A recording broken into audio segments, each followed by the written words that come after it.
Told everybody, please, you cannot put anything on him that'll stick. Robert had absolutely nothing on him. He didn't have any clothing or anything. There was absolutely nothing on him. You said other people joined you in this conversation. They were around. They were just around. We were waiting for it, but at this time, the ambulance and stuff. He said he was thirsty to me, and you cannot give any liquids or whatever, because at that time, as badly as he was burned, their lungs inside can be burned. So you cannot give them anything to drink. And I said, he's thirsty, that's all he could say. And so I was like, it's okay, baby, it's okay. Just, in other words, to calm him down or whatever. He was so very calm, though. He was calm. Of course, he's in shock or whatever. And I was like, can we just give up something to drink? My husband's like, no. Did your husband have some kind of training that would make him think that was unadvisable? Just doctors. His father's a doctor. In the family, doctors. Just Army. Well, when we got the call, we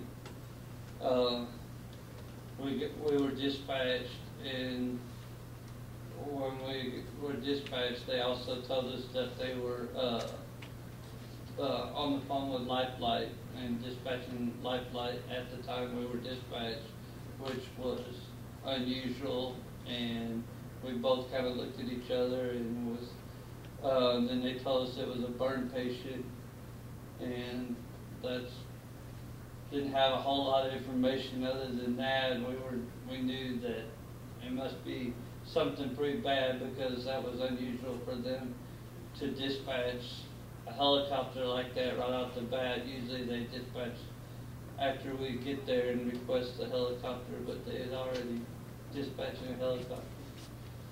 So when you got there, did you find the burn victim? We did. The patient was in the edge of the roadway, in the ditch area of the roadway, right on the edge of the road. What kind of condition was he? He was burned, looked like pretty much all of his body for the most part. He was conscious. I asked him where this happened at, and he had stated that it happened in the woods. And he kept saying he can't see. So he wasn't. He was blind at that point. Yes, he could not see at that time. Did he ever say who had done that to him? No, he never stated an actual name. He just stated that another kid doused him in gasoline and drug him into the woods and set fire to him. So did it sound like that could have been an accident at all? No, because from what he was saying, it sounded like he was doused with gasoline, then pulled into the woods and set on fire. Don was bragging in the boys' hallway about what he had done. He said that Robbie was his cousin, and it was his birthday, and he was saying that him and an older man molested a little boy, which Robbie caught him doing. They told Robbie that if he said anything, they would kill him. Well, apparently he told his parents, and Don and this older guy caught him on fire. Don was telling me about his eyes popping out of his head and how nasty their burning flesh smelled.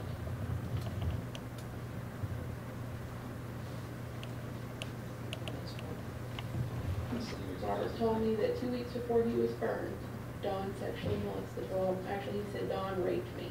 Those were his exact words. And was that the only expression he used with you at that time? Yeah, yeah.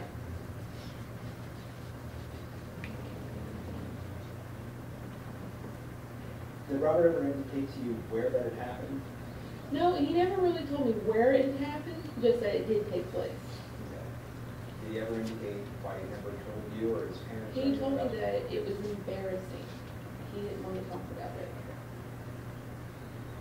Do you remember if Roberts had an opportunity to give a deposition before he passed He away? did, right before he passed away. Do you remember approximately how long before? I think it was approximately 2 weeks before he passed away.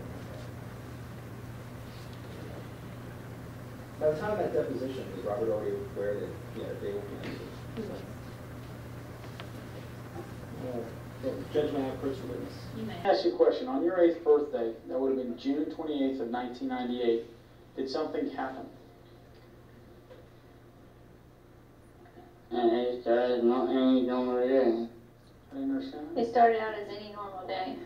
Okay, well that morning, do you recall what you were doing at all?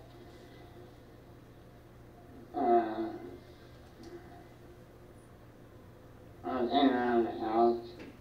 Was that your birthday? Yeah, 'cause my uncle was coming over, so I didn't want to leave and miss him. So, did you were staying there to see until your uncle came? Yeah, Did he come over? yeah, And after he left, did you then leave the house? yeah. I see that. And where were you going? I was trying through the trail to go see another friend. And the trail that you're talking about, would that be a path through the woods? Yeah, And who was the other friend? I can't remember his name. Okay, was he a little boy about your age? He got my age. What were you? Yeah, a year older. Oh, he would have been about 9? Is that a yes? Yes. Okay. And as you were going through the woods to see the little boy, can you tell us what happened? I got like halfway through it and Don grabbed on my grass and turned me around and threw the grass in my face. Okay, and I want to say this again. So what you said was Don grabbed you, turned you around, and threw gas in your face? Is that right? Yes. All right. What happened next? Next thing I know, I'm screaming out of my eyes and then I realized I was on fire. Okay, can you help me, Mom? Yeah, he remember standing up and rubbing his eyes, and then he realized he was on fire. And when you said Don a minute ago, were you talking about Donald, Wilbur, and Collins? Yes. All right. Was there anyone else there? Not that I saw. Could you hear anything? Yes, I heard it sound like another person with me. Could you tell if that person was an older person or a younger person? Older. Did it sound like an adult? Yes. Do you know, had you heard that voice before? It's a And whose voice was that? It sounded like a guy named Peacock, but I could be wrong.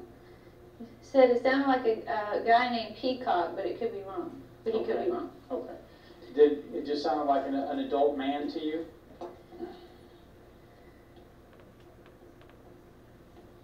What do you mean by that? Well, did it sound like a voice of somebody much older than you and Don? Yeah. Okay. And did it sound like a man versus a woman?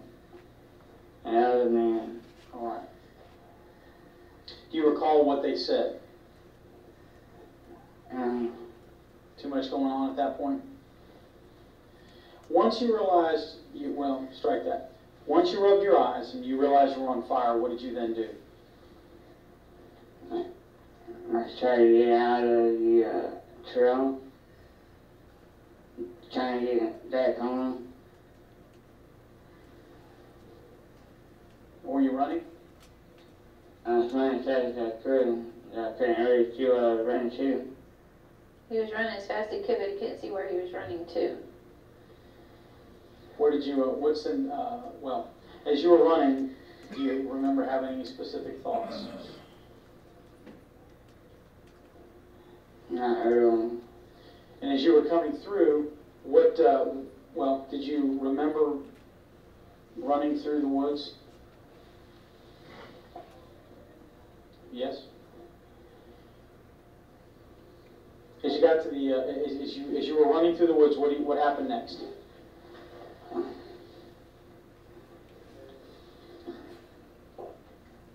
I got out and Billy Joe wanted to need some water to drink. Can you help me, Mom? He got out, and Billy Joe, Tanton's wife, gave him some water to drink. Okay. Were you still on fire at that point? No. And where were you? At Billy Joe Tan's house? I was close to our house. Okay. And then what happened? I just blacked out on the ground. He blacked out on the ground. What's the next thing that you remember? Flying over downtown Houston. Flying over downtown Houston? And helicopter. Okay. So you traveled by helicopter from the scene? Is that right? Yeah. Okay, your name? Heather Richards. Heather, and you're the sister of Robbie. Yes. Tell me, today they played the deposition. You said you've watched it several times. How Yes, does this I have. affect you? I mean, every time you watch it over and over like Every that. time I watch it, it's so hard because it is, and it's right before Robert died. So we're reminded every single time of just how bad he was. Evidently, y'all were pretty close, Yeah, we were very close. you know, all the way through all this. You miss him? Tell me a little bit about him. I miss him so much. He was so much fun to be around. So much fun. He was just his own personality. He was very unique, very witty, very smart aleck, to put it nicely. And he's just, I mean, before all this happened, what kind of stuff did y'all do together? Before all this happened, you know, we would just hang around, watch TV together. We would go out and just play outside together. He was very active. Seeing this now, you think this video, or the deposition, a lot of other people seeing this kind of opened some eyes up today? Yes, it has, just to see, you know, how badly he suffered before he died. Okay, first of all, your name. Colleen Middleton. Colleen, tell me, through this thing, and I mean, all the time with Robbie since '98, going through all that with him. Now today, having to face this again and hear what's going on and seeing all this, how does it affect you? It's very upsetting to have to live through it again, and then always these trial things, you always hear things that you didn't know, and that's really upsetting too. So I mean, yeah, it's like living it all over again, only without Robert. So we wish he could have been here. He would have been a good witness, but you know, he's not with us anymore. Just very upsetting. Kind of every day to day, you still think about it and everything else. Too. We think about it all day, every day, constantly. Robert was such a big part of our life. Heather and I think about it, especially in the car. We did so much driving with Robert back and forth to the hospital, and he would, yeah, we miss him so much. It's kind of easy. We kind of can imagine Robert sitting there in the car with us. It's weird, but it's, yeah, it's like he's in the car. We spent so much time in the car with that boy. I didn't even realize it. In a car in the hospital room. Yeah. Okay, thanks.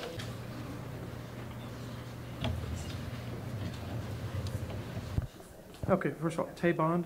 Yes. Tay, tell me what the difference now. What you're actually trying to do? Trying to get him up to Are you trying to stop it from going for the adult? Well, what they're trying to do is they're trying to transfer a juvenile case to the adult court system, and what that would do is change my client's range of punishment from a juvenile punishment up to an adult, which means he would be subjected to 5 to 99 years or life in prison. Okay. And now, the way it stood right now, back when the law was, what was the maximum back then? Back then, the maximum, if he had been transferred to under a determinate sentence to adult court, it would have been up to 40 years. But it's definitely not 99 or life. So the range of punishment changing in a case like this is just inherently unfair. Okay. Now, something like this, going to appeal, what would they look at? I mean, compared to, it was 40 years compared to 99 years. Well, initially, the first thing that will be appealed is if the transfer hearing is granted, there is no interlocutory appeal of that determination. We would have to wait until post-conviction in order to appeal the transfer court's determination that it was okay to transfer the case, and that would be a long way down the road.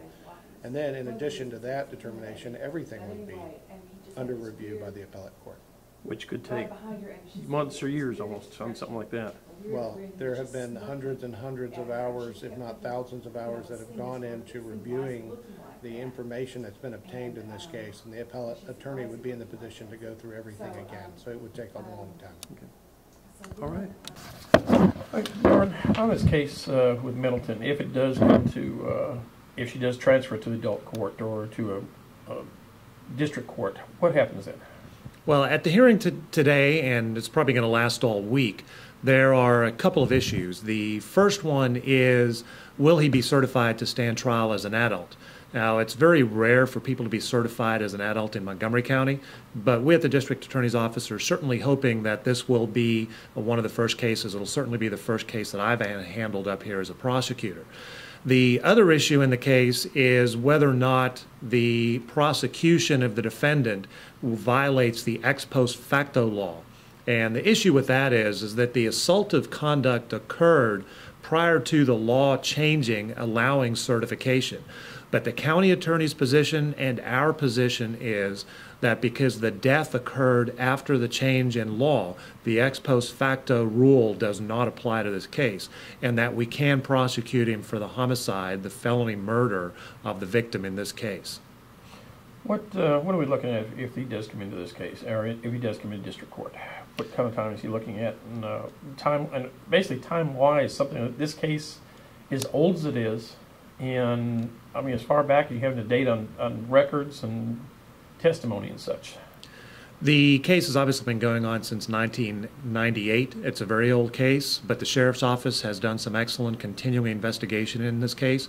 We feel we have some good new evidence as well as the evidence that was compiled previously during the investigation and also during the civil suit. So we feel pretty strongly about the case. If he is certified by Judge Hamilton, the district attorney, Mr. Ligon, and I will handle the case and prosecute it to the fullest extent of the law. He is being filed on, or he has been filed on, for felony murder, which is a first-degree felony offense where a person's looking at anywhere from 5 years to life in prison, which is certainly appropriate for an alleged offense such as this. And that's what we hope to present to a jury once the case gets certified. Between then, if there is a certification, we'll have to present the case to a grand jury for consideration of an indictment, and we'll probably add an additional charge or two if we get the case from the county attorney's office and the juvenile court. What about as far as change of venue? I mean, this case in Montgomery County, I think the attorney's going to try to get a change on it. He had filed a motion prior to this. He's still sticking by that? The defense has been asking for a change of venue. We, of course, will oppose that. We believe that Montgomery County jurors are fair, and even though they may have heard of the case, that doesn't mean that we can't find 12 people who cannot consider what they've heard in the media and base their opinion solely on the facts. It's crazy to think that in Montgomery County, a county of almost 500,000 people, that we can't find 12 fair jurors. So we're certainly going to oppose a transfer of venue. It's a significant case here in Montgomery County. The community has a huge interest in it, and we think it ought to be tried here. What about back then? If it was, the year it happened, what was the law back then compared to now? I mean, as far as changing of, going from juvenile to an adult, as far as certification, age-wise and time-wise? The county attorney's office handles juvenile certifications and juvenile matters in Montgomery County, not the district attorney's office. But the law at the time did not necessarily allow for transfer to adult court for certain cases such as we have now. The legislature amended the statute after the fact to allow for transfer of these types of cases with these fact patterns to adult court. And that's one of the issues in the case, with the defense claiming that this is a violation because the law was created after the assault. Okay. What about time-wise back then? Would the time go as far as whatever was for murder back at that day and time, or what it currently is? Well, if a person is certified, that still keeps the offense at 5 years to life in prison. But as far as a juvenile matter, if the person is handled as a juvenile, there are some differences about what could have happened to him back then. Right now, we understand that if a person is handled as a juvenile and they get a determinate sentence, once they, whatever sentence they get and receive, they serve that in a juvenile facility, and then at some point, once they reach adulthood, they're transferred into a TDC facility to serve out the remainder of their juvenile sentence. All righty.